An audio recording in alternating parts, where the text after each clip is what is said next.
ગીર ગઢડાના જગવડ ગામે શીમ શાળા એ 26 જાન્યુઆરી રાષ્ટ્રીય કાર્યક્રમ યોજવામાં આવ્યો, જેમાં શાળાના શિક્ષકો, આચાર્ય તથા ગામ લોકો હાજર રહ્યા, જેમાં જગવડ ગામના સરપંચ રામભાઈ મકવાણાની ઉપસ્થિતિમાં ધ્વજ વંદન કરવામાં આવ્યું. રાષ્ટ્રધ્વજને સલામી આપવામાં આવી. 26 જાન્યુઆરી એ આપણો રાષ્ટ્રીય તહેવાર છે.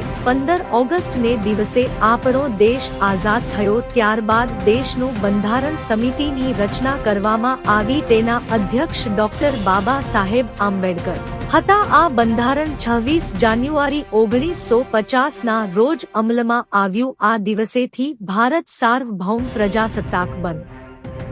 ત્યારથી દર વર્ષે આ દિવસ રાષ્ટ્રીય તહેવાર તરીકે ઉજવાય છે. 26 જાન્યુઆરીના દિવસે સવારે શાળાઓમાં અને સરકારી કચેરીઓમાં ધ્વજ વંદન કરવામાં આવે છે. આમ 26 જાન્યુઆરી આનંદ ઉત્સાહથી ઉજવવામાં આવે છે. વંદે માતરમ. રિપોર્ટર જેઠવા જોરુભાઈ, ગીર ગઢડા.